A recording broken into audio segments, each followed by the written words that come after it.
আসসালামু আলাইকুম। আশা করি আপনারা সকলেই ভালো আছেন। WordPress customization with no code page বিল্ডারের দ্বিতীয় মডিউলের 28 নম্বর পার্টে আমরা দেখব কিভাবে আমরা এলিমেন্টর প্রো পেজ বিল্ডার ব্যবহার করে একটি কমপ্লিটলি হেডার ডিজাইন করতে পারি। একটি ওয়েবসাইটের প্রথম ইমপ্রেশন তৈরি হয় হেডার দিয়ে। যদি আপনার header clear, responsive and user friendly না হয় তাহলে ওয়েবসাইটের ভিজিটর ওয়েবসাইটের নেভিগেশন নিয়ে কনফিউজ হয়ে যাবে। তাই আজকের এই ভিডিওতে আমরা যে জিনিসগুলো কভার করতে যাচ্ছি সেগুলো হচ্ছে হেডার টেমপ্লেট কিভাবে আমরা তৈরি করতে পারি, ন্যাপ মেনু উইজেটটা কিভাবে আমরা ব্যবহার করতে পারি, তারপর লঘু প্লেসমেন্টটা আমরা দেখব, মেনু অ্যালাইনমেন্ট বিষয়টা আমরা দেখব, কিভাবে আমরা একটা মেনুর ভিতরে সিটিএ বাটন সেট আপ করতে পারি সেই জিনিসটা দেখব, এবং সবার শেষে গুরুত্বপূর্ণ আরেকটি জিনিস দেখব কিভাবে আমরা স্কিটো হেডার তৈরি করতে পারি। আজকের ভিডিওটি অনেক গুরুত্বপূর্ণ, আশা করি ভিডিওটি আপনারা শেষ পর্যন্ত দেখবেন। যারা এখনও আমাদের চ্যানেলটি সাবস্ক্রাইব করেননি এখনই সাবস্ক্রাইব করে পাশে থাকা বেল আইকনটি অন করে দিন। আমি অলরেডি আমাদের লোকাল ডাব্লিউপি যে সফটওয়্যারটি ছিল সেটি কিন্তু ওপেন করে নিয়েছি এবং আমাদের যে ওয়েবসাইটটি ছিল সেটি কিন্তু আমি স্টার্ট করে নিয়েছি। সো এখন দেখতে পাচ্ছেন আমি অলরেডি আমাদের ওয়েবসাইটের ড্যাশবোর্ডে আছি। সো আজকের এই ভিডিওতে আমরা মূলত ঠিক এরকম একটি হেডার তৈরি করব। যেহেতু আমরা এই ওয়েবসাইটটা প্রথম থেকে ফলো করে আসতেছি তাই আমরা ঠিক অবিকল এইরকম একটা হেডার তৈরি করতে পারি কিভাবে সেই জিনিসটা আজকে আমরা দেখব। সো এটা তৈরি করার জন্য প্রথমত আমাদের কি লাগবে, এখানে এই হেডারটাকে আমাদের মেনুটা তৈরি করতে হবে, দেন এই লোগোটা লাগবে। সো আপাতত আমি এই লোগোটা এখান থেকে ডাউনলোড করে নিচ্ছি। আপনারাও ঠিক সেম সিস্টেমে লোগোটা ডাউনলোড করে নেবেন। নেওয়ার পরে ওয়ার্ডপ্রেসের ড্যাশবোর্ড থেকে আমাদেরকে মেনু তৈরি করতে হবে। যারা আমাদের প্রথম মডিউলের ভিডিওটা দেখেছিলেন তারা কিন্তু অলরেডি বুঝে গেছেন যে আমি কোথা থেকে মেনুটা তৈরি করব। সো মেনু তৈরি করার জন্য আমাদের কোথায় আসতে হবে, আমাদের মেনু তৈরি করার জন্য সবার প্রথমে আমাদের অ্যাপিয়ারেন্স থেকে মেনুর ভিতরে আসতে হবে। সো আমরা এখন আরেকটা নতুন মেনু তৈরি করব যেটা আমাদের যে ওয়েবসাইটটা আমরা ফলো করতেছি এই ওয়েবসাইটের মতো। সো এখানে কি আছে, প্রথমে হোম পেজ, অ্যাবাউট, সার্ভিস, সার্ভিসের ভিতরে আবার আছে সার্ভিস, আবার service details, work details, blog single, তারপরে পেজ, কন্ট্যাক্ট এবং এফএকিউ আছে। সো ঠিক সেরকম আগে আমরা একটা মেনু তৈরি করে নেই। সো এর জন্য আবার আমি এখান থেকে যাব, এখানে আমাদের দুইটা অলরেডি মেনু তৈরি করা আছে। সো আমরা নতুন আরেকটা মেনু তৈরি করব, এর জন্য ক্রিয়েট এ মেনুতে ক্লিক করলাম। ক্লিক করার পর এখানে মেনুটার নাম দিতে হবে, আমি দিলাম নিউ মেনু দিয়ে এটাকে আমি কারেন্ট হেডার সিলেক্ট করে এটাকে আগে ক্রিয়েট মেনুতে ক্লিক করলাম, তাহলে আমাদের কিন্তু মেনুটা অলরেডি ক্রিয়েট হয়ে গেছে। সো এখন আমরা বাকি পেজগুলো নিব। সো সর্বপ্রথম আমরা একটা হোম পেজ নিব। যেহেতু আমরা এর আগের প্রজেক্টে যখন আমরা এলিমেন্টর ফ্রি ভার্সন শেষ করেছিলাম তখন কিন্তু আমি আপনাদেরকে এই হোম পেজটা কীভাবে তৈরি করতে হয় সেটি কিন্তু দেখিয়েছিলাম। যারা এখন ওই প্রজেক্টটি করে আসেননি তারা অবশ্যই করে আসবেন। আর বাকি যে সেকশনগুলো আছে সেগুলো কিন্তু আমি আপনাদেরকে তৈরি করতে বলেছিলাম, আশা করি আপনারা সেগুলো তৈরি করেছেন এবং প্র্যাকটিস করেছেন। সো তাহলে আমরা হোম পেজ হিসাবে আমাদের সেই পেজটাকে অ্যাড করে রাখতে পারি। সো এখান থেকে পেজের এই অপশনটা থেকে আমরা এখন নিউ হোম পেজ যেটা তৈরি করেছিলাম সেটাকে আমরা হোম পেজ হিসাবে নেব। তাহলে এটাকে আমি এখান থেকে আপাতত নিউ লেখাটা বাদ দিচ্ছি, শুধু হোম হয়ে গেল। দেন তারপর আমাদেরকে অ্যাবাউট নিতে হবে। সো যেহেতু আমাদের অ্যাবাউটের কোনো পেজ নেই এই জন্য আমরা এখানে কাস্টম লিঙ্কস থেকে অ্যাবাউট যে পেজটা আছে সেটি বানিয়ে নিব। সো আপাতত আমি টেক্সটটা দিচ্ছি এবং ইউআরএল হিসাবে হ্যাশ দিচ্ছি।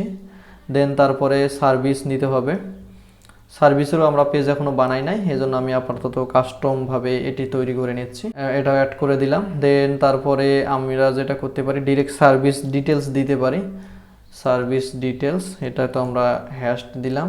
তারপর সার্ভিসের নিচে আমরা সার্ভিস ডিটেলসটা দিলাম। দেন তারপরে আমরা ওয়ার্ক যে পেজটা আছে সেটির মেনুটা তৈরি করব, আবারও ওখানে হ্যাশ দিচ্ছি। দেওয়ার পরে আবারও ওয়ার্ক ডিটেলস নামে মেনুটা বানাই নিচ্ছি। সো এটা আমরা ওয়ার্কের নিচে দিব। দেন তারপরে আমরা একটা ব্লক আমি হ্যাশ দিলাম, দেওয়ার পর ঠিক এরকম হলো। দেখেন আমাদের কি হইলো, হোম, অ্যাবাউট, সার্ভিস, সার্ভিসের নিচে এগুলো থাকলো ওয়ার্ক, তারপরে আমাদের থাকলো হচ্ছে আপনার ব্লক। দেন এটাকে আমরা সেভ করি। সেভ করার পর আমরা দেখি মোটামুটি কিন্তু আমাদের এটার মতোই তৈরি হয়ে গেছে। শুধু আমরা এখান থেকে এই যে পেজের অপশনটা বাদ দিলাম এবং এখানে যে কন্ট্যাক্ট আস অপশনটি আছে, সো এটা আমরা একটা বাটন হিসেবে যুক্ত করব। সো তাহলে একটা ওয়ার্ডপ্রেসে মেনু তৈরি করার জন্য সবার প্রথমে এই অ্যাপিয়ারেন্স থেকে মেনুর ভিতরে এসে আপনারা একটা মেনু তৈরি করে নেবেন। সো আমি কিন্তু অলরেডি একটা নিউ মেনু নামে একটা মেনু এখান থেকে তৈরি করে নিছি এবং এখন আমরা এটি কিভাবে এলিমেন্টর পেজ বিল্ডার দিয়ে ডিজাইন করব সেটি দেখব। সো এর জন্য আমাদের চলে যেতে হবে ডিরেক্ট এলিমেন্টরের। এখান থেকে আমরা চাইলে ডিরেক্ট থিম বিল্ডারে এসে এখান থেকে আমরা হেডারের অপশন থেকে ডিরেক্ট কিন্তু একটা হেডার তৈরি করে নিতে পারি। আমরা যেটা করব এখান থেকে এলিমেন্টরের অপশন থেকে এখান থেকে আমরা ডিরেক্ট টেমপ্লেটে আসব। টেমপ্লেটে এসে অলে ক্লিক দেব। অলে ক্লিক দেওয়ার পর আমরা এই হেডারেতে ক্লিক দিতে পারি। সো এখানে আমি একটা ডেমো হেডার তৈরি করেছিলাম, সেটা আছে।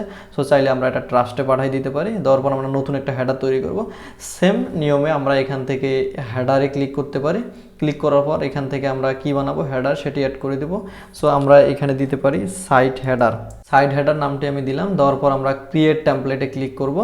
তাহলে আমাদের এলিমেন্টর যে এডিটর প্যানেলটি আছে এটি কিন্তু ওপেন হয়ে যাবে। সো এখন এটা কিন্তু আমরা এখনো পাবলিশ করিনি, এই জন্য ড্রাফটে আছে।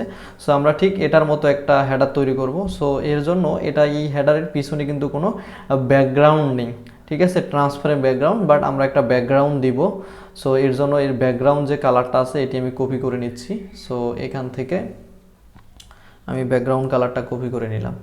দেন এখানে আমরা এখন হেডারটি তৈরি করব। সো ফার্স্ট আমাদেরকে এখানে নতুন কিছু উইজেট এসেছে, দেখতে পাচ্ছেন সাইটের ভিতরে site logo, site title, page title, WordPress menu, site map, menu, এই অপশনগুলো কিন্তু আমাদের এসেছে। এগুলো কিন্তু নতুন উইজেট। এগুলো মূলত আমরা যখন হেডার বানাবো তখন মূলত আমরা এই উইজেটগুলো দেখতে পারবো। এমনিতে যখন আমরা পেজ বানাবো তখন কিন্তু এই উইজেটগুলো আমরা দেখতে পাই না। সো এর জন্য আমি কি করব, এখান থেকে একটা কন্টেইনার নিলাম। কন্টেইনার নেওয়ার পরে দেখতে হবে কি কি আছে আমাদের এখানে। আমরা যদি একটু কল্পনা করি তাহলে এখানে দেখতে পাচ্তেছি এইটা পুরো একটা কলাম আছে, মানে পুরো একটা কন্টেইনার আছে।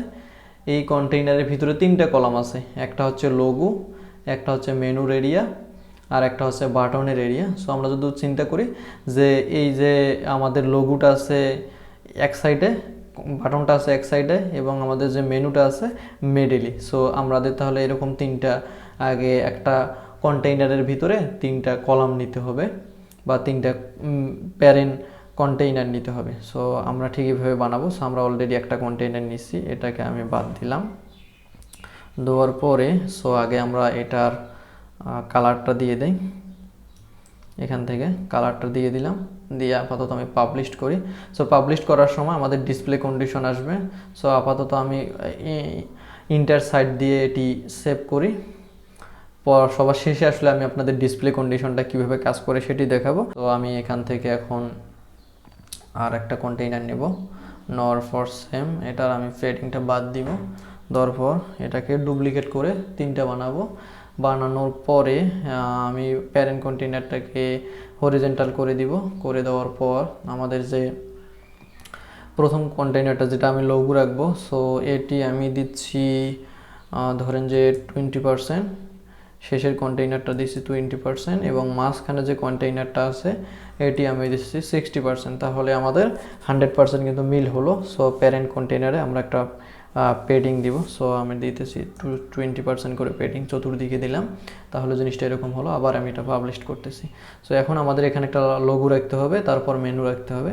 সো এর জন্য আমরা এখান থেকে ডিরেক্ট সাইট লোগো নিতে পারি। সাইট লোগো নিলে আমরা সাইট লোগো যেটা দিব হয় আমাদের যে সাইট সেটিংস থেকে এখানে যে লোগোটা দিব সেটি কিন্তু এখানে চলে আসবে। সো আমি যদি যে লোগোটা ডাউনলোড করলাম এটি এখানে দিয়ে দেই। দেওয়ার পরে যদি আমি সেভ করি এবং এখান থেকে বের হয়ে যাই তাহলে দেখব আমাদের কিন্তু এখানে লোগোটি চলে এসেছে। বাট সচরাচর আমি যেটা করি এখানে সাইট লোগোর অপশানটি আমি নেই না, কখনো কখনো প্রবলেম হয়, এজন্য আমি এটি করব না। আমি আপনাদেরকে বেস্ট ওয়েটা দেখাবো। চাইলে আপনারা এই সাইট লোগো উইজেটটি নিয়েও কিন্তু এটি করতে পারেন। সো আমি যেটা করি এটাকে রিমুভ করে দিব। আমি শুধুমাত্র এখানে একটা ইমেজ নেই। ইমেজ নেওয়ার পর আমি আমার মিডিয়া লাইব্রেরি থেকে লোগোটা অ্যাড করে দেই। দেওয়ার পরে এখান থেকে ফুল সাইজ করে দিয়ে এই লিঙ্কের এখানে এসে আমি মূলত এই ডাইনামিক ট্যাগে ক্লিক করে সাইট ইউআরএল অ্যাড করে দিই, দেওয়ার পরে এটাকে পাবলিশ করে দিই। অর্থাৎ আমি এলিমেন্টরের ডিফল্ট যে লোগো সাইট লোগো উইজেটটি দিছে এটি ব্যবহার না করে আমাদের যে ইমেজ উইজেটটি আছে এটি ব্যবহার করে লোগোটা প্লেসমেন্ট করে থাকি সব সময়। সো এটি করলে সবচেয়ে ভালো হয়। সো এখান থেকে আমি এটার অ্যালাইনমেন্টটা সেট করে রাখলাম। সো এখন এরকম হলো। দেন তারপরে এখানে আমাদের কি রাখতে হবে, এখানে আমাদেরকে ঠিক এই মেনুটা রাখতে হবে। সো এই মেনুটা নেওয়ার জন্য আমাদের ন্যাপ মেনুর কাজ করতে হবে। সো ন্যাপ মেনু মানেই হচ্ছে ওয়ার্ডপ্রেসের যে মেনু লেখা আছে উইজেটটি, এটি মূলত হচ্ছে ন্যাপ মেনু। সো এটি এখানে যদি আমি এনে রাখি, রাখার পর দেখব এখানে কিন্তু আমাদের মেনুটা অলরেডি চলে এসেছে। সো আমরা এখান থেকে মেনুটা সিলেক্ট করে দেবো। এই যে মেনুর এখান থেকে মেনু, কোন মেনুটা আমরা সিলেক্ট করে দেবো, নিউ মেনু, যেটা আমরা একটু আগে বানাইলাম। নিউ মেনুটা সিলেক্ট করে দিলে এটা কিন্তু এরকম থাকবে। দেন এটার লেআউটটা কী হবে, হরিজেন্টালি হবে নাকি ভার্টিক্যাল হবে নাকি ড্রপ ডাউন হবে, এখান থেকে আপনারা ম্যানেজ করতে পারেন। সো আমি এটার অ্যালাইনমেন্টটা চাচ্ছি যে মেনুর অ্যালাইনমেন্টটা সেন্টারে থাক, তাহলে এটা অ্যালাইনমেন্টটা সেন্টারে থাকলো, এটার নিচে আন্ডারলাইন আসবে। সো আগে আমরা স্টাইল থেকে মেনুর টেক্সটের কালারটা হোয়াইট করে দিই, তাহলে জিনিসটা আরও ভালোভাবে আপনারা ক্লিয়ার হতে পারবেন। সো আবার আমি কন্টেন্টে আসলাম। সো দেখেন পয়েন্টারের এখানে কিন্তু আন্ডারলাইন দেখাচ্ছে, যদি এরকম করে দেখি যে নিচে কিন্তু একটা আন্ডারলাইন আসতেছে। যদি আপনারা আন্ডারলাইন চান তাহলে এখানে পয়েন্টারের নিচে আন্ডারলাইন, যদি আপনারা ডাবল চান তাহলে এখানে ডাবল সিলেক্ট করে দিবেন। সো এটার কালারটাও আমরা চেঞ্জ করতে পারবো, এই পয়েন্টারের কালারটা, এই হবারের এসে পয়েন্টারের কালারটা যদি আমি হোয়াইট করে দিই, তাহলে এবার কিন্তু আপনারা দেখেন যে ডাবল, যখন আমি হবার করতেছি দেখেন সবার উপরে কিন্তু একটা লাইন আসতেছে। আবার আমি যদি এই পয়েন্টারের ইয়াটা চেঞ্জ করে দিই, যেমন ব্যাকগ্রাউন্ড, তাহলে দেখবো এখানে একটা ব্যাকগ্রাউন্ড আসতেছে যখন আমি মেনুটাতে হবার করতেছি। সো এই স্টাইলগুলো কিন্তু আপনারা এই পয়েন্টারের স্টাইলগুলো আপনারা এই পয়েন্টারের এখান থেকে করতে পারবেন। সো আপাতত আমি কোনো স্টাইলে রাখতেছি না, এটি নান রাখতেছি, কারণ আমি সিম্পল এটার মতো তৈরি করব। আপনারা পুরো জিনিসগুলো রিসার্চ করে দেখবেন যে কোনটাতে দিলে কি হয়, এই জিনিসগুলো কিন্তু আপনারা ম্যানুয়ালি প্র্যাকটিস করবেন। সো আমি আপাতত কোনো পয়েন্টার রাখতেছি না। তারপরে এখানে একটা ইন্ডিকেটর আছে, দেখেন আমি যখন সার্ভিসে হবার করতেছি তখন আমাদের এখানে সার্ভিস ডিটেলস আসতেছে, এর পাশে একটা কিন্তু আইকন আছে। যদি আমি একটা পাবলিশ করে প্রিভিউতে আসি, তখন দেখবেন যে দেখেন এখানে কিন্তু একটা আইকন আছে। সো এই আইকনটা যদি আমরা চেঞ্জ করতে চাই তাহলে কি করতে হবে, এখান থেকে সেই পয়েন্টারের ইন্ডিকেটরটা, আমরা যেহেতু এই ওয়েবসাইটটা ফলো করতেছি, এই ওয়েবসাইটে কিন্তু এরকম আছে। সো এই জন্য আমরা ঠিক এরকম দিব, তাহলে এই পয়েন্টার আইকনটা অটোমেটিকলি চেঞ্জ হয়ে যাবে। তারপরে এখানে দেখাচ্ছে মোবাইল ড্রপডাউন, অর্থাৎ এই মেনুটা কখন কোথায় গিয়ে ড্রপডাউন হবে। আমরা এখানে দিছি ব্রেক পয়েন্টটা হচ্ছে আমাদের কোথায় দেওয়া আছে, ট্যাবলেটে। সো আমরা যদি ট্যাবলেট ডিভাইসে আসি তাহলে এটা কিন্তু ব্রেক পয়েন্ট হয়ে যাবে অটোমেটিকলি, যে এরকম হবে, অর্থাৎ এটা ড্রপডাউন হয়ে যাবে। সো আমরা চাচ্ছিলাম যে এটা এখানেই থাক। সো এই জন্য এরকম করে রাখলাম। আপনারা যদি চান যে ট্যাবলেটে মোবাইলে গিয়ে হোক, তাহলে এখানে মোবাইল সিলেক্ট করে দেবেন। আমি চাই ট্যাবলেটে, দেন এটাকে আমি ফুল উইথ করে দিব। দেন তারপরে হ্যামবার্গারের যে ডিজাইনটি আছে, অর্থাৎ যখন এখানে আসবে, এই যে এখানে যে হ্যামবার্গারটি আছে এটির ডিজাইন কীরকম হবে, এটির আইকন চাইলে আপনারা এখান থেকে পরিবর্তন করতে পারবেন। সো এটার কালারটাও আগে আমরা পরিবর্তন করি, টগল, এখান থেকে এটার কালারটা আমরা হোয়াইট করে দিই, তাহলে আপনারা বুঝতে পেরেছেন। সো এই যে এই আইকনটা দেখতেছেন, এই আইকনটার মূলতকে বলা হয়, এখান থেকে যে দেখতেছেন এই যে টগলের বাটন, এটা কি হ্যামবার্গার হবে নাকি হবে না সেটা আপনারা এখান থেকে সিলেক্ট করতে পারেন। দেন তারপরে এখানে হবারের সময় কি আইকন দেখাবে সেই আইকনটা আপনারা এখান থেকে সিলেক্ট করতে পারেন, অর্থাৎ যে এখানে যে আইকনটা দেখাচ্ছে এটি, এখানে যদি আমরা ফুল উইথ সিলেক্ট করি তাহলে এটাকে যখন আমরা ক্লিক করব তখন ফুল হবে। আবার যদি এটা আমরা ফুল উইথ সিলেক্ট না করি তাহলে যে কন্টেন্টটা থাকবে ওই কন্টেন্টের ভিতরেই থাকবে। সো আশা করি ফুল উইথের কাজ কি আপনারা বুঝতে পেরেছেন। সো সবসময় এটা ফুল উইথটা ইয়েস করে রাখবেন। দেন তারপরে এখানে হবারের জিনিসগুলো সিলেক্ট করতে পারেন। তারপরে অ্যাক্টিভ করার সময় যখন অ্যাক্টিভ হচ্ছে তখন কিন্তু ক্লোজ আসছে, দেখেন আমি যখন ক্লিক করতেছি এটা কিন্তু ক্লোজ হয়ে যাচ্ছে। চাইলে আপনারা এই আইকনটাও এখান থেকে পরিবর্তন করতে পারবেন। এখান থেকে আপনারা এসভিজি আইকন এখান থেকে আপলোড করতে পারবেন, অথবা আপনাদের যে আইকন লাইব্রেরি আছে সেখান থেকে ধরাই দিতে পারবেন, অর্থাৎ যেটা প্রয়োজন আপনারা সেটা কিন্তু এখান থেকে সিলেক্ট করে দিতে পারবেন। সো আপাতত যেরকম আছে আমি এরকমই রাখতেছি। এবং এটার অ্যালাইনমেন্টটা কী হবে, টগলের অ্যালাইনমেন্টটা দেখেন বর্তমানে সেন্টারে আছে। আমি যদি রাইটে দিই তাহলে এটা রাইটে যাবে, যদি আমি লেফটে দিই তাহলে লেফটে আসবে। সো আপাতত আমি সেন্টারে রাখতেছি। সো আশা করি বুঝতে পেরেছেন যে এই টগল অপশনটি কীভাবে কাজ করে। সো এখন আমরা পুরা মেনুটা এখন একটু ডিজাইন করব এরকম। এখানে ফন্ট সাইজটাকে আমরা দিব। সো স্টাইলে আসবো, স্টাইলে আসার পর মেইন মেনু এখান থেকে টাইপোগ্রাফিটা আমরা চেঞ্জ করব। টাইপোগ্রাফিটা ধরেন আমরা এখান থেকে একটা ফন্ট সিলেক্ট করি, পপিন সিলেক্ট করার পর এটার সাইজ দিই আমরা 16 পিক্সেল, এটার ওয়েট দিই আমরা ধরেন যে 500, দেওয়ার পর লাইন হাইট দেই 1.5 এরকম দিলাম। এটার হবার কালার দিতে হবে আমাদেরকেও, এখানে হবার কালার আছে, সো হবার কালার আমরা এখান থেকে দিব। সো এই জন্য আমরা এখান থেকে হবার কালারটা বা অ্যাক্টিভ কালারটা নিয়ে আসতে পারি। সো এই মেনুটাতে যদি আমরা ক্লিক করি, ক্লিক করার পর এখান থেকে হবার কালারটা আমি কপি করলাম, কপি করার পর এখানে এই হবার কালারে আমি যখন যদি এটা দেই, তাহলে মূলত এই মেনুটাতে যখন কেউ হবার করবে তখন এখানে হবার কালারটা চেঞ্জ হবে। এটা হবার কালার এবং অ্যাক্টিভ কালার সেম, এই জন্য আমি দুইটাই সেম দিয়ে রাখলাম।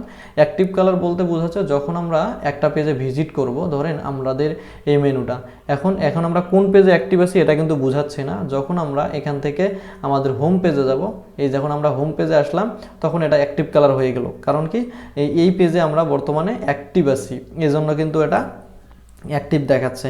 সো এই অ্যাক্টিভ জিনিসটা ইউজারকে বোঝানোর জন্য মূলত অ্যাক্টিভ কালারটা দেওয়া হয়। আশা করি বুঝতে পারছেন জিনিসটা। দেন তারপর এখান থেকে আপনারা হরিজেন্টালি পেডিংটা এখান থেকে ম্যানেজ করতে পারবেন, একটা মেনু থেকে একটা কতদূর দূরত্ব। ভার্টিক্যালি পেডিংটা ম্যানেজ করতে পারবেন। সো আমি যেটা সবসময় বেস্ট প্র্যাকটিস মনে করি সেটি হচ্ছে হরিজেন্টাল পেডিং 0 দেই এবং ভার্টিক্যাল পেডিংটাও আমি 0 দেই। দেওয়ার পরে এই স্পেস বিটুইনের এখানে আমি 20 পিক্সেল বা যতটুকু লাগে ততটুকু কিন্তু আমি এখান থেকে পেডিংটা মূলত ম্যানেজ করে থাকি। সো আমি এটা 40 পিক্সেলের মতো দিব, তাহলে জিনিসটা এরকম হবে। এবং এই প্যারেন্ট কন্টেইনারের সব কিছু আমি সেন্টার করব, আমি সেন্টার করি, তাহলে দেখেন লোগোর সিধায় এখানে সব কিছু কিন্তু সেন্টার হয়ে গেছে। সো এখন আমরা দেখব কিভাবে আমরা এই যে সার্ভিসে হবার করলে যে ড্রপ ডাউন অপশনটি আসছে এটি কিভাবে আমরা ডিজাইন করতে পারি। সো এর জন্য স্টাইল থেকে আমাদের ড্রপ ডাউনে আসতে হবে। আসার পর আমরা টেক্সট কালার এখান থেকে পরিবর্তন করতে পারবো, ব্যাকগ্রাউন্ড কালার এখান থেকে পরিবর্তন করতে পারবো। সো আপাতত আমরা ব্যাকগ্রাউন্ড কালারটা এখানে হোয়াইট রাখি, তাহলে এখানে হোয়াইট হয়ে গেল। দেন হবার কালারটা আমরা চাইলে কোনো কিছু না রাখতে পারি, ট্রান্সপারেন্ট রাখতে পারি, কিন্তু আমরা টেক্সটের কালারটা যেটা কপি করে নিয়ে আসলাম ওইটা রাখবো। তাহলে যখন কেউ এটাতে হবার করবে, এই যে এখানে হবার করবে টেক্সট, তখন টেক্সটের কালারটা কিন্তু এখানে পরিবর্তন হবে। বা আমরা এখান থেকে ব্ল্যাক রাখতে পারি, তাহলে জিনিসটা আরও ভালো লাগবে। ঠিক আছে। সো এখন আমরা এখান থেকে টাইপোগ্রাফিটা চেঞ্জ করে দিতে পারি। সেম আমরা এখান থেকে পপিন্স দেব, পপিন্স দেওয়ার পরে এখানে আমরা যেটা করব ফন্ট সাইজটা দিব 16, তাহলে এখন এটাতে হবার করলে এরকম দেখাচ্ছে। সো আমরা মেনু থেকে এই ড্রপ ডাউনের যে ইয়াটা আছে এটার সাইজটা একটু ছোটো রাখবো, তাহলে ভালো দেখাবে জিনিসটা। সো এখন মোটামুটি ঠিক আছে। সো এখান থেকে আমরা হবার কালার চেঞ্জ করতে পারবেন, অ্যাক্টিভ কালার চেঞ্জ করতে পারবেন। যদি আপনারা বর্ডার চান বর্ডার দিতে পারবেন, দেখেন এখানে কিন্তু আমাদের কোনো বর্ডার নেই। এখন যদি আমরা চাই এখানে একটা বর্ডার রেডিয়াস দিই যে 15, তাহলে এখন একটা বর্ডার দেখাবে সুন্দর। সো চাইলে আমরা এটা কমাই দিতে পারি। চাইলে আপনারা এখান থেকে বক্স শ্যাডো দিতে পারবেন, এই যে এখানে একটা বক্স শ্যাডো অলরেডি চলে এসেছে। দেন এখান থেকে আপনারা পেডিংটা হরিজেন্টালি ভার্টিক্যালি পেডিংটা ম্যানেজ করতে পারবেন। যদি আপনারা ড্রাইভ চান সেটা এখান থেকে ম্যানেজ করতে পারবেন। অর্থাৎ এখানে দেখেন সার্ভিসের কাছে কিন্তু আমাদের সার্ভিস ডিটেলসটা লেগে আছে, এই ডিস্টেন্সটা দূর করার জন্য এখান থেকে এটি ম্যানেজ করতে পারেন। সো আমি যদি এটি বেশি করে দিই তাহলে দেখবেন যে এটা নিচে চলে এসেছে। সো এই ডিস্টেন্সটা ম্যানেজ করবেন আপনারা এখান থেকে। সো আপাতত আমি এরকম করে রাখলাম, এখন মোটামুটি পারফেক্টলি এটি ঠিক আছে। সো টোগলের ডিজাইন, আমরা যখন এই টোগলটা কোথায় পাবো, আমরা ডেস্কটপে যেহেতু এটা অফ করে রাখছি এটা দেখতে পারবো না, যখন আমরা ট্যাবলেটে যাবো তখন আমরা টোগলের জিনিসটা দেখতে পারবো। সো এখান থেকে এটার ব্যাকগ্রাউন্ড চাইলে আপনারা এখান থেকে সিলেক্ট করে দিতে পারেন। সো আমি ধরেন এটার ব্যাকগ্রাউন্ডটা হোয়াইট করে দিলাম, দেন টোগলের কালারটা আমি এখান থেকে ব্ল্যাক করে দিলাম। তারপর সাইজটা এখান থেকে আপনি এভাবে বড় করে দিতে পারবেন। তারপর যদি আপনি বর্ডার উইথ চান তাহলে সেই বর্ডারটা দিতে পারবেন। বর্ডার রেডিয়াস চাইলে আপনি এইভাবে গোল করতে পারবেন অথবা না করতে পারবেন। সো আমি এখান থেকে 6 একটা বর্ডার রেডিয়াস দিয়ে রাখি। সো এরকম হলো। সো এখান থেকে আপনি টোগলের যত জিনিসের ডিজাইন আছে সেটা ম্যানেজ করতে পারবেন। টোগলে ক্লিক দিলে জিনিসটা এরকম দেখাবে, এই যে এরকম করে আসবে। সো এখন আমরা দেখব কিভাবে আমরা একটা সিটিএ যুক্ত করতে পারি, এই কন্ট্যাক্ট যে বাটনটি আছে সেটি। সো এই বাটনটি আমাদের যুক্ত করলেই হবে। এই বাটনটি কিন্তু এর আগে আমরা তৈরি করেছিলাম। আমরা যদি হোম পেজে যাই, এখান থেকে নিউজে হোম পেজটা আছে এখানে যদি যাই তাহলে কিন্তু আমরা এই বাটনটা অলরেডি তৈরি করছি। তো চলুন তাহলে আমরা এই বাটনটি কপি করে নিয়ে আসি। সো এখানে বারবার পপ আপ আসতেছে, কারণ এর আগে কিন্তু আমরা পপ আপ বিল্ডার দিয়ে এই যে পপ আপটা দেখাইছি এটা কিন্তু আমরা দেখাইছিলাম, এই জন্য এটার কন্ডিশনটা ওটা সিলেক্ট করা আছে, এই জন্য ওইটি বারবার আসতেছে। সো আমরা এই বাটনটি কপি করে আনবো, এই জন্য আমি এডিট উইথ এলিমেন্টরি করি পেজটা এডিট করতেছি। আগে আমরা এখান থেকে আমাদের যে পপ আপটা আছে সেটি একটু বন্ধ করে দেই, তাহলে জিনিসটা ভালোভাবে বারবার আসতেছে। সো এটা আমি কুইক এডিট থেকে এখান থেকে ডিফল্ট মানে ড্রাফটে রেখে আপডেট দেই, তাহলে আপাতত এটি শো করবে না। সো আমাদের এই পেজ থেকে আমি আমাদের এই বাটনটাকে কপি করে আমাদের হেডারের যে একটা কলাম আছে এখানে এটি পেস্ট করে দিচ্ছি। সো এটি চলে এসেছে। সো এখন আমরা এখান থেকে এটার টেক্সটটা পরিবর্তন করে দিব, দেওয়ার পর এটার অ্যালাইনমেন্টটা আমরা রাইট পাশে দিয়ে রাখবো, তাহলে জিনিসটা এরকম হলো।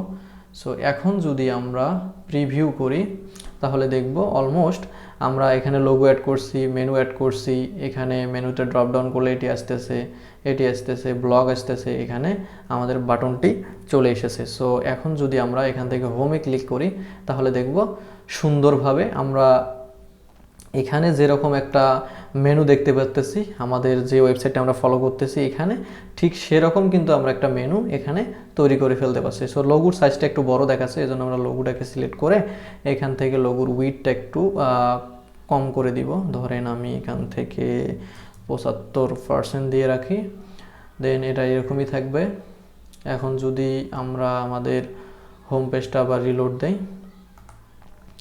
এখান থেকে হোম পেজটা রিলোড দেই, তাহলে দেখবো যে লোগোটা এখানে পারফেক্টলি বসেছে। এখানে হোম, এখানে আমরা অ্যাবাউট, এখানে আমরা সার্ভিস দেখতে পাচ্ছি, এখানে আমরা ওয়ার্ক ডিটেলস, এখানে আমরা ব্লগ, এখানে আমাদের কন্টাক্ট যে বাটনটি আছে এটি আমরা কমপ্লিটলি একটা মেনু কিন্তু তৈরি করে ফেলতে পারছি। ডেস্কটপ ভার্সনে মোটামুটি আমরা যেটা চাইছিলাম ঠিক এটার মতোই কিন্তু দেখাচ্ছে। সো আপনারা যেটা করবেন এখানে যেরকম কালার আছে সেই কালার কোডগুলো কপি করে ঠিক এরকম তৈরি করার চেষ্টা করবেন। সো এখানে ড্রপ ডাউনে কিন্তু সার্ভিস এবং সার্ভিস ডিটেলস আছে, আমাদের শুধুমাত্র এখানে সার্ভিস, এই জন্য এরকম দেখাচ্ছে। সো আপনারা এখানে এসে এটা পরিবর্তন করে নিতে পারবেন। সো এই অ্যাপিয়ারেন্সে আসবেন, আসার পরে আপনি এখানে কাস্টমের এখানে আর একটা সার্ভিস যদি পেজ থাকে সেটি অ্যাড করতে পারেন, বা কাস্টম লিঙ্কে আরেকটি সার্ভিস যদি আমি অ্যাড করে দেই, দেওয়ার পরে এটিকে যদি আমি এই সার্ভিস বা সার্ভিসের নিচে দেই সাব আইটেম হিসেবে, এবং এখন যদি আমি এটাই রিলোড দেই তাহলে দেখব এই যে সার্ভিসের এখানে সার্ভিস এবং সার্ভিস ডিটেলস দেখাচ্ছে। চাইলে আমরা এগুলোর কালারও কিন্তু পরিবর্তন করতে পারি, যে কালারগুলো আপনারা এই মেনুটা সিলেক্ট করে এই ড্রপ ডাউনে এসে এটার ব্যাকগ্রাউন্ড কালার পরিবর্তন করতে পারবেন, টেক্সট কালার পরিবর্তন করতে পারবেন, অ্যাক্টিভ কালার পরিবর্তন করতে পারবেন, টাইপোগ্রাফি পরিবর্তন করতে পারবেন। সো সবগুলো কিন্তু আপনারা এই স্টাইল টিপে এসে করতে পারবেন। সো এখন আপনাদের কাজ হচ্ছে এই মেনুটা কমপ্লিটলি তৈরি করা, এবং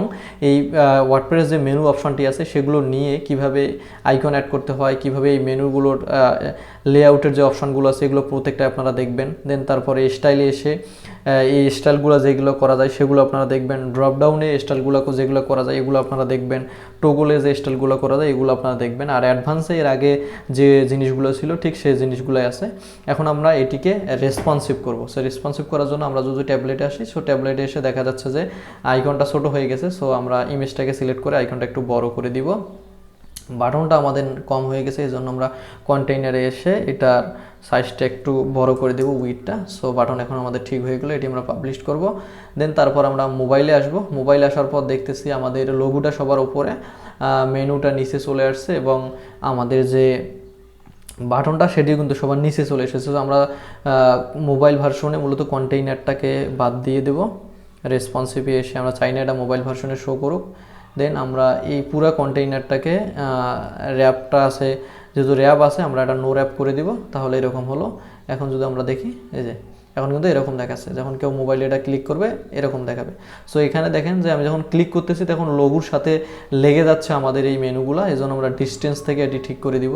সো এর জন্য আমাদেরকে এই মেনুটা সিলেক্ট করতে হবে। মেনুটা সিলেক্ট করার পর স্টাইলে এসে ডিস্টেন্সের এখানে ডিস্টেন্সটা একটু বাড়াই দিতে হবে। সো আমি যদি ডিস্টেন্সটা এরকম দেই তাহলে এখন মোটামুটি ঠিক আছে। সো এখন যদি আমরা দেখি এখন কিন্তু মোটামুটি ঠিক আছে। সো এই মেনুটা আমাদের এই কর্নারে অ্যাড করে দিতে হবে, তার রাইট পাশে যাবে। সো এই জন্য আমরা মেনুটা সিলেক্ট থাকা অবস্থায় এখান থেকে এসে পজিশনটা রাইটে দিয়ে দেব। এটার পজিশনের অ্যালাইনমেন্টটা পুরোটা রাইটে যদি আমরা দেই তাহলে এটা কিন্তু রাইটে যাবে চলে। সো এখান থেকে এটা সিলেক্ট করে আমরা চাইলে এটা রাইটে দিতে পারি। দেওয়ার পর যদি দেখি তাহলে দেখেন মোটামুটি কিন্তু এটা একবার রাইট পাশে চলে গেছে, এবং আমাদের লোগোটা লেফট পাশে আছে। সো মোবাইল রেসপন্সিভ সহকারে কিন্তু আমরা মেনুটি তৈরি করলাম। সো এখন আমরা আমাদের মেন যে হোম পেজটি আছে এখানে এটি চেক করব। সো এখন দেখতেছি যে এটি মোটামুটি ডেস্কটপে ঠিক আছে। আমি যদি রেসপন্সিভটা চেক করি তাহলে এখান থেকে আমরা ট্যাবলেটে আসবো। সো ট্যাবলেটও ঠিক আছে, ক্লিক করলে এটি আসতেছে। দেন আমরা যদি মোবাইল ডিভাইসে যাই তাহলে মোবাইল ডিভাইসেও এটি ঠিক আছে। সো প্রপারলি আপনারা কিন্তু এই মেনুটি কিভাবে তৈরি করতে হয় এটি দেখলেন। সো এখন আমরা মেনুর আরেকটি গুরুত্বপূর্ণ সেটিংস দেখব, সেটি মূলত হচ্ছে এর কন্ডিশনটা কিভাবে আমরা অ্যাপ্লাই করব। সো এর জন্য এই পাবলিশটা অলরেডি করেছেন, এখানে আইকনটাতে ক্লিক করে আপনারা ডিসপ্লে কন্ডিশনে আসবেন। ডিসপ্লে কন্ডিশনে আসে আমরা সেম জিনিসটা দেখতে পারবো যেটা আমরা পপ আপ বিল্ডারে দেখেছিলাম কন্ডিশনে, ঠিক সেম জিনিসটা এখানে আছে। সো ইনক্লুড, সো এই ইনক্লুড মানে দেখাবে, অর্থাৎ আমরা কোথায় দেখাতে চাচ্ছি, ইন্টার ওয়েবসাইট। আমরা যদি ইন্টার ওয়েবসাইট না চাই, শুধু সিঙ্গুলার দেয়, সিঙ্গুলার কোথায় দেখাবো, শুধুমাত্র আমরা পেজে দেখাবো। কোন পেজে দেখাবো, এখানে আমাদের যে নিউ হোম পেজ নামে একটা পেজ আছে সেটিতে দেখাবো। সো এখন যদি আমি এটি সেভ করি, সেভ করার পরে যদি আমি আমাদের ওয়েবসাইটটা থেকে এখানে ভিজিট করি তাহলে আমাদের ওয়েবসাইটে কিন্তু কোনো মেনু দেখাচ্ছে না। কারণ কি, আমাদের কন্ডিশনটা দিছি শুধুমাত্র নিউ পেজে দেখাবে। সো এখন আমাদের পেজগুলো থেকে যদি আমরা শুধু নিউ পেজটা ভিজিট করি তাহলে দেখেন শুধুমাত্র আমাদের নিউ পেজে মেনুটি দেখাচ্ছে। সো এখন যদি আমি আরেকটি সেটিংস দেখাই, এই ডিসপ্লে কন্ডিশনে এখান থেকে আসবো, আসার পরে আমি চাই যে ইনক্লুড, তার মানে আমাদের শুধু নিউ পেজে মেনুটা দেখাচ্ছে আর অন্য কোথাও দেখাচ্ছে না। এখন আমি চাই এটা এক্সক্লুড, যে আমাদের এই মেনুটা নিউ পেজে দেখাবে না, তাছাড়া বাকি সবগুলা পেজেই দেখাবে। তাহলে এটা আমরা এক্সক্লুড মানে বাদ দিয়ে দিলাম নিউ পেজটা দেখাবে না। সো আমি যদি সেভ অ্যান্ড ক্লোজ দেই, দেওয়ার পর আমরা যদি এই সাইটটা এখন রিলোড করি তাহলে দেখবো আমাদের সাইটের এখানে মেনুটা কিন্তু চলে আসে নাই। কেন আসে নাই? কারণ আমরা ডিসপ্লে কন্ডিশনে কিন্তু ইন্টার সাইট দেই নাই, শুধু আমরা এই যে নিউ পেজ যেটা আছে এটা কিন্তু আমরা বাদ দিছি। সো এখন যদি আমি এটা এখানে রিলোড দেই তাহলে এখানে দেখেন আমরা যে মেনুটা দিছিলাম সেটা কিন্তু এখানে দেখাচ্ছে না। এখন আমরা এই সেটিংস থেকে, এখানে ডিসপ্লে কন্ডিশন থেকে আমরা আরেকটা কন্ডিশন নেব, নেওয়ার পর আমরা দিব যে ইনক্লুড হবে ইন্টার ওয়েবসাইট, কিন্তু এক্সক্লুড হবে নিউ পেজ, অর্থাৎ নিউ পেজে দেখাবে না কিন্তু পুরো মেনুটা সবগুলো পেজেই শো করবে, মানে ইন্টার ওয়েবসাইটে শো করবে, শুধুমাত্র নিউ পেজে শো করবে না। আমরা এই কন্ডিশন দুইটা এখানে অ্যাপ্লাই করলাম। সো এখন যদি আমরা সেভ করি, সেভ করার পর আমরা যদি আমাদের ওয়েবসাইটে রিলোড দেই তাহলে দেখবো যে আমাদের অন্য যতগুলো পেজ আছে সবগুলো পেজেই কিন্তু আমাদের এই মেনুটা দেখাচ্ছে, কিন্তু যখনই আমরা নিউ পেজে রিলোড দিচ্ছি তখন কিন্তু এটি দেখাচ্ছে না, কারণ আমরা নিউ পেজে এটি বাদ দিয়ে দিছি, এই জন্য কিন্তু এটি দেখাচ্ছে না। সো আশা করি আপনারা এই যে ডিসপ্লে কন্ডিশনটাই কিভাবে কাজ করে এটি খুব ভালোভাবে বুঝতে পেরেছেন। এক্সক্লুড মানে হচ্ছে বাদ দেওয়া, আর ইনক্লুড মানে হচ্ছে ইনক্লুড দেওয়া, আপনি যে কন্ডিশনগুলো এখানে সিলেক্ট করবেন সেই পেজগুলোতে মূলত দেখাবে। সো আপাতত আমি চাই এটি সব জায়গাতে দেখাক, এজন্য আমি ইনক্লুড ইন্টার ওয়েবসাইট, অর্থাৎ পুরো ওয়েবসাইটের ভিতরে এই মেনুটা শো করুক। সো এখান থেকে সেভ অ্যান্ড ক্লোজ করলাম। এখন যদি আমি আমাদের নিউ যে পেজটি আছে সেটি যদি রিলোড দেয় তাহলে এখানে কিন্তু আমরা আমাদের মেনুটি দেখতে পাচ্ছি। সো আশা করি আজকের এই ভিডিও থেকে আপনারা খুব ভালোভাবেই বুঝতে পেরেছেন কিভাবে এলিমেন্টর প্রো পেজ বিল্ডারের সাহায্যে আপনি একটা কমপ্লিটলি মেনু তৈরি করতে পারেন, ফুললি মোবাইল রেসপন্সিভ সহকারে। আশা করি আপনারা খুব ভালোভাবে বুঝতে পেরেছেন। সো এখন আপনাদের কাজ হচ্ছে এগুলো খুব ভালোভাবে প্র্যাকটিস করা এবং এই প্র্যাকটিসের স্ক্রিনশট আমাদের গ্রুপে পোস্ট করা। আজকের ভিডিওটি এই পর্যন্তই, ইনশাআল্লাহ দেখা হচ্ছে নেক্সট ভিডিওতে। নেক্সট ভিডিওতে আমরা আলোচনা করব কিভাবে আমরা এই ওয়েবসাইটের যে ফুটারটি আছে এই ফুটারটি কিভাবে আমরা রেসপন্সিভ সহকারে তৈরি করতে পারি। যারা এখনও আমাদের চ্যানেলটি সাবস্ক্রাইব করেনি এখনই সাবস্ক্রাইব করে পাশে থাকা বেল আইকনটি অন করে দিন।